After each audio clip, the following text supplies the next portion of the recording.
Assalamualaikum warahmatullahi wabarakatuh. Nama saya Fitri Syaira dari kelas 12G.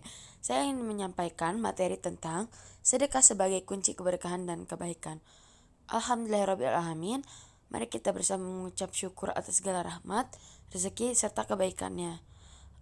Semoga kita selalu dalam lindungan Allah Subhanahu wa Ta'ala. Amin. Jadi, sedekah merupakan sebuah perwujudan dari rasa syukur atas rezeki yang telah diberikan oleh Allah Subhanahu wa Ta'ala kepada kita. Setiap dari kita dianjurkan untuk bersedekah sebagai bentuk dari rasa peduli kita terhadap orang-orang yang kesulitan, orang-orang yang tidak mampu maupun pengemis. Nah, jadi kita tuh harus memberikan sepeser uang kita ataupun sebagian dari uang kita untuk bersedekah, karena kalaupun kita bersedekahnya dikit, kita akan mendapat pahala berkali-kali lipat loh. Nah, tetapi nih yang ingin saya beritahu, banyak orang yang bersedekah karena ingin membuat video TikTok di sosmed ataupun hanya ingin dilihat orang lain. Nah, itu tuh masih sangat-sangat rawan karena sungguh sebenarnya tuh kita kalau misalnya sedekah hanya untuk dilihat orang lain, itu tuh gak dapat pahala.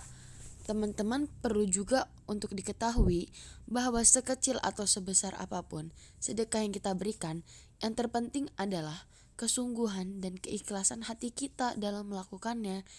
Jangan pernah sedekah karena untuk flexing ataupun hanya untuk dipost di sosial media, karena itu hanya akan membawa kepada kesia-siaan. Karena apa? Karena untuk apa kita bersedekah tetapi niat kita hanya untuk menjadi baik di mata orang lain, tetapi kita tidak akan mendapat pahala. Kenapa kita tidak mendapat pahala? Karena segala sesuatu yang kita tidak niatkan dilakukan untuk Allah Subhanahu wa Ta'ala itu akan hanya membawa kepada kesia-siaan. Untuk apa kalian niat sedekah tetapi hanya untuk dilihat orang lain? Contohnya seperti kalian ingin dibilang dermawan, kalian ingin dibilang orang kaya. Itu tuh buat apa? Kalian tuh gak akan dapat pahala karena kalian cuma ingin dilihat orang lain, tetapi bukan hanya untuk dilihat Allah. Ibarat kita memberi pakai tangan kanan, tetapi tangan kiri kita tuh tidak perlu mengetahuinya.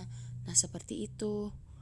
Dan jangan lupa, mari kita jadikan sedekah sebagai bagian yang tak terpisahkan dalam kehidupan kita sehari-hari. Janganlah kita lewatkan setiap kesempatan untuk berbagi dengan sesama. Dengan bersedekah, kita tidak hanya meraih keberkahan dalam hidup ini, melainkan juga menabung pahala di akhirat kelak. Wassalamualaikum warahmatullahi wabarakatuh.